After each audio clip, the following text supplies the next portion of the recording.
way.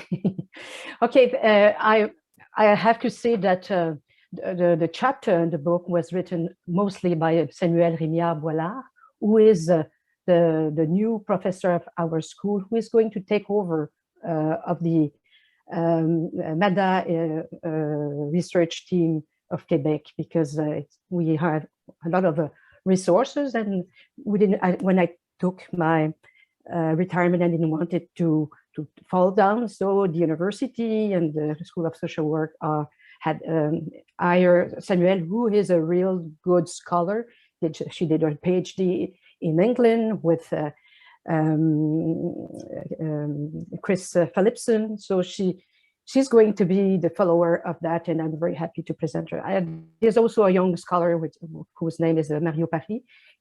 He is a professor at the University of Moncton, and very involved. He is very involved in gerontology. I wanted to start my presentation with this quote, the environments that you can read right now, and we start the chapter with that because we think it's so true, and it's especially true when you are aging. And sometimes we don't see it because we are thinking more on the first part of the life course. But as we are going to talk about it, it's so important, and for the reason that Verena and Melanie have said before, the fundamental importance to be active and to be part of the society. I'm presenting you now the. Can I? Okay, that's the Quebec's model. It's a bit different of what Verena showed you. It's inside. It's the tiny pieces that they have to do when they do the process. In Quebec, the difference is there's 3 steps. Fourth one, if you take the steering committee. And what is important, it's this also that they receive some money. They have top-down money, but they don't have to decide what they have, what's going to be the outcomes. What they have to do, it's a process. And one part of the process is really to have a steering committee that's going to be part of a. Sorry, I just. They start the process, and this committee should also be intersectorial. We've seen it, and we have. I didn't have time. I mean, with 12 minutes, you can't just show what you've done, but we've done a very interesting studies on 5 years, and it shows it's important to have an intersectorial aspect in this steering committee. The committee should also collect or supervise the data collection to assess the territory regarding the capacity of this territory to advance in age, and that should be changed. What should be changed or enhanced to do so? It brings awareness. It's not that it doesn't change the world in a way. It just say, okay, we're not so friendly as we thought, or yes, we have such a solution. So it's tiny. Sometimes it's tiny actions, but it still does the difference. And of course, you're not surprised to see what Verena just showed you before. Every part in the world have changed these 8 domains. For instance, in Norway, because I'm working with a team in Norway, they have 6 instead of 8 at the beginning. We have a second one, a 9 one with security. We didn't decide that, but when we look at the data, when we look at all the action plan that have been done, there's more than 1,000 community doing the process in Quebec. We studied 500 case study through NVivo, and security was a very important, very important issue. So we added instead of just make it, and it makes sense for the actor. That's important. This social determinants are so important because you can see it rings a bell with the people in the community, because housing, transportation, security, communication, it's so concrete and so very easy to apprehend for the stakeholders that I would say it's one of the reasons why it works so well when it works. But housing and aging in place is not a success story. I think Verena had told us and showed us some of the idea. That's a study that we've done in 2016. We are finishing the data that we've done last year, and it looks about the same. But in the book, I had this data. So if you look at the housing, you can see that it's not so. I would say it's not so great. 81% of the diagnostic brought housing as a problem. It's written in 60% of the action plan, but only 38% in the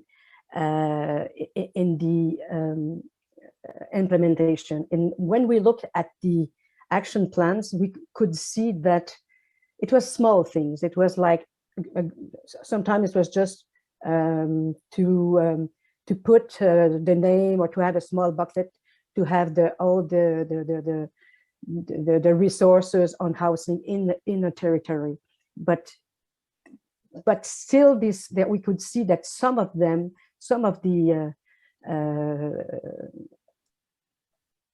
the cities were doing the process. So they were and try to make cooperative in the little area or rural village and so on. But we could see that it was so important that they put energy in it. But it's complicated, like Verena said before, and I think we have to take that into account. When you do, housing is complicated. It's not always in the same jurisdiction of the city or the rural community. You have to go to navigate through different programs, federal, provincials, and sometimes even regional ones to be able to do something. And last week, we just learned that one of the most important programs in Quebec to help small communities to implement some kind of resources like housing resources like cooperative had just changed completely, and it will be more privately for the private entrepreneurship and so on. And there's a lot of people trying to write some things about it now. But with what we know, and what is very important to find out, to state, it is a need in Quebec for social housing, and every social diagnostic makes it clear. So, and where are the adults in Quebec? That we are talking about that. One thing that I would like to show you, there's more people in Quebec who goes to retired homes, because we don't know exactly what. I think we need a study for that. I have my own hypothesis. We can ask me a question on that. I would be pleased to answer it. But there's a lot of differences if you compare for the 75 years old. It's only 6.1 in Canada without Quebec, and in Quebec it's almost three times the number. What we can read also from the social diagnostic, I just started before to tell you that the lack of housing facilities for older adults, especially in a rural area, the lack of variety of housing options. We don't, for adults, as well in urban and in rural areas. The high cost of housing facilities for older adults, apartments, building for autonomous or semi-autonomous older adults. There's a lack. But also, when you have it, it's very high cost. And we have to find out to state as well that most of housing facilities for older adults belong to large companies listed on the stock exchange. And most of us have our pension plan financing these companies. I have a quote here that comes to from the focus group, and I think what is interesting in this, I don't know how you read it, but for me it was a very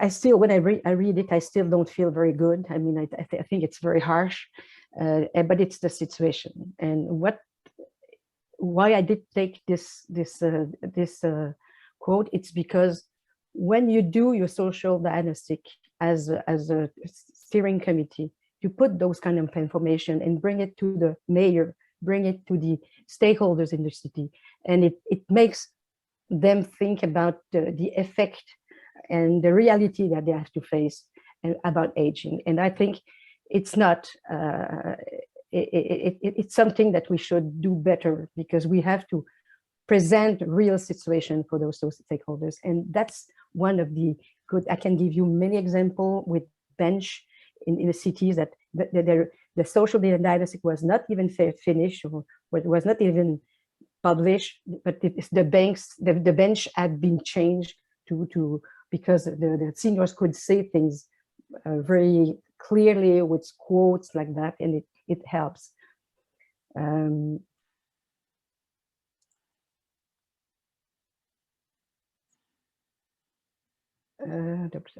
don't have the good, okay.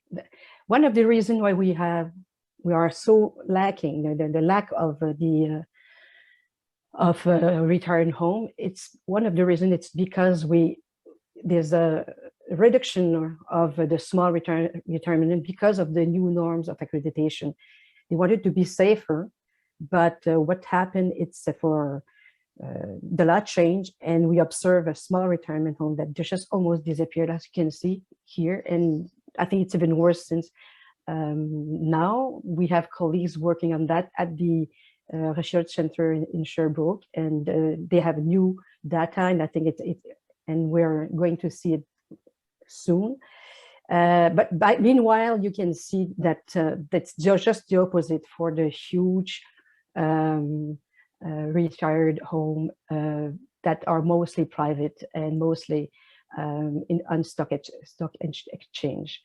One thing that we find out, and it's also the lack of alternatives. You know, people are imagining themselves staying at home, or they can't imagine themselves, you know, when you finish, when you see that you have less energy, there's nothing else than a huge center, and there's a lack of alternative if you look at what are present in other countries.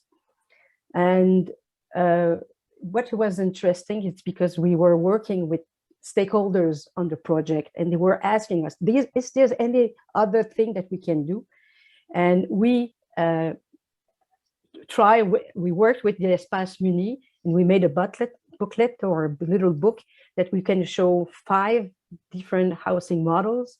We also did 2 video to make stakeholders more aware of the different alternative that they can do. And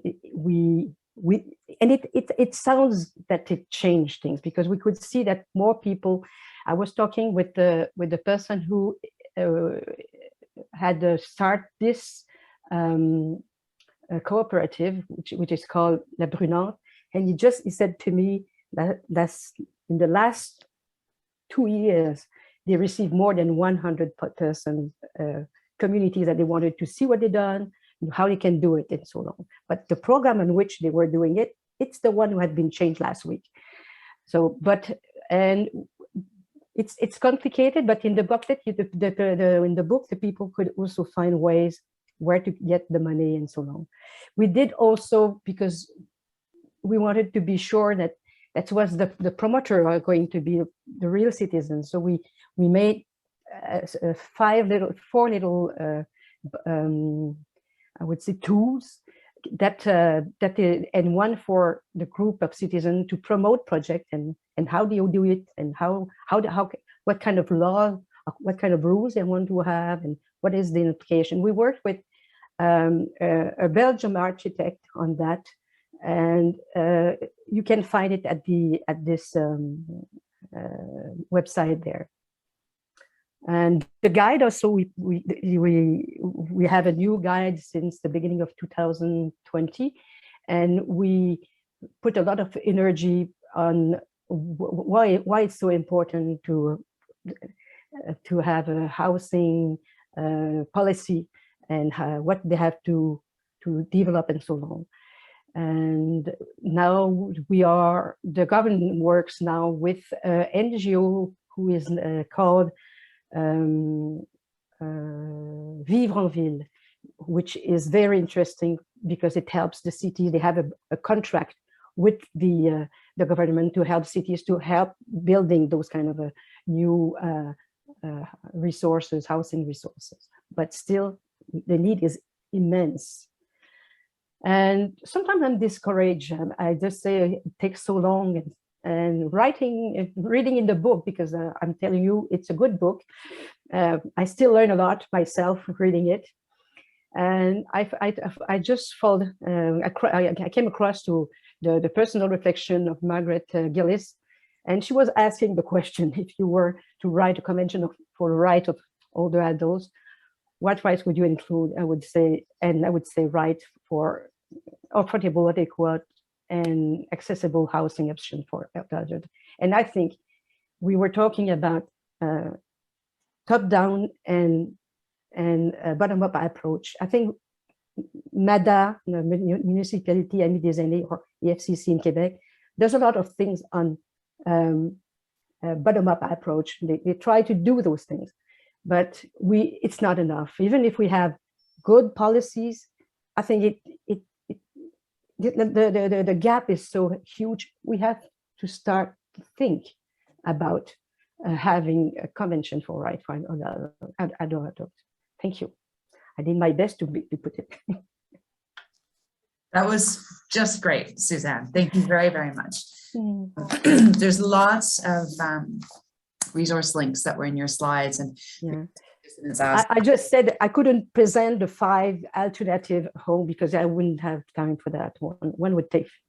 Oh, yeah. No, this is great. So I just want to let folks know that we'll also share the resource links that were in the slides, and there have been a few come up in the chat box as well. So we'll share all of that in a follow-up email, and we'll look to see if some of that is also available in English. Some might be, some might not be. So we will. Some might be translated. Yeah,